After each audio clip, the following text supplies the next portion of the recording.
Okay, welcome to this class on the Docker and images. Okay, so what is Docker? First, we see that Docker is a software platform that allows you to build, test, deploy applications quickly, packaging software into standardized units called containers. And so, um, Docker is a software. It helps you build, it helps you test, it helps you deploy, and also standardize units called and also package software into standardized units called containers. And so with the help of Docker software, you can actually do application through an image and then ship this image to any deployment infrastructure you want to use. Now, before now, we have there's always disparity between the operations team and the software development team.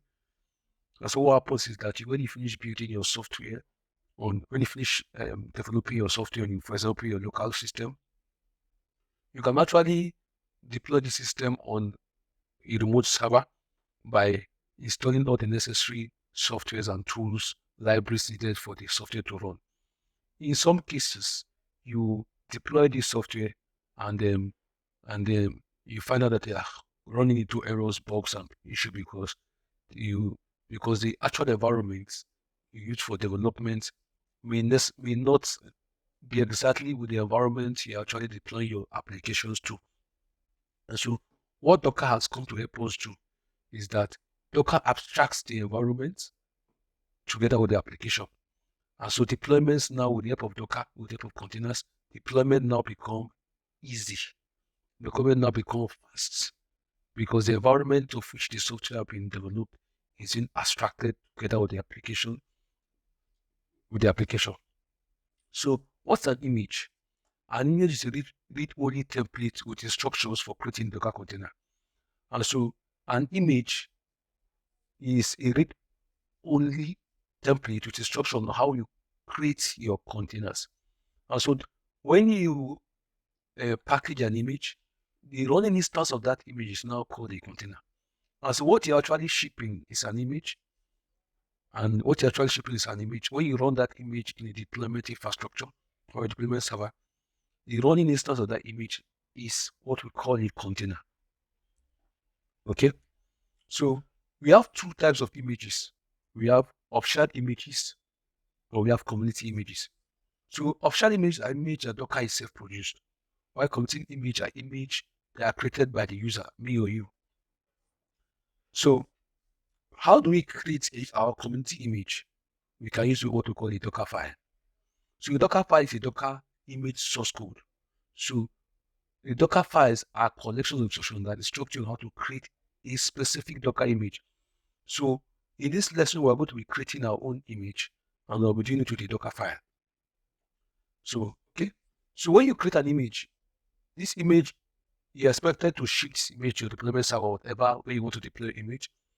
So you can push this image and image registry, but then there was an image registry. Image registry is just like a folder or like a GitHub where you actually store those images. So I can create an image and then push or store that image in my image registry. So Docker Hub is a very good example of an image registry. It's by default created by, it's a Docker default image created by Docker.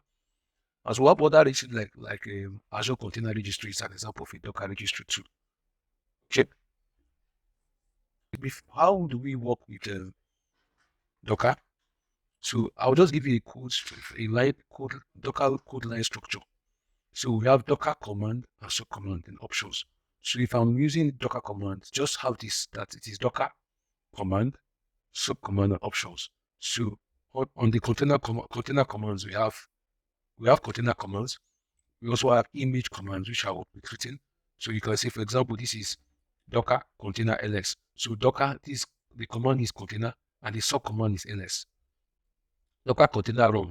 The command is container and the subcommand is run. So just understand Docker line structure as this, like Docker command, subcommand, and options. So having said all this, we also have image command, which image is the command, and all these ones are the subcommand. For example, Docker image ls So image is the command, ls is the subcommand. So let's now go to our lab and demonstrate what we have actually talked about. An image registry will say you can go to hub.docker.com.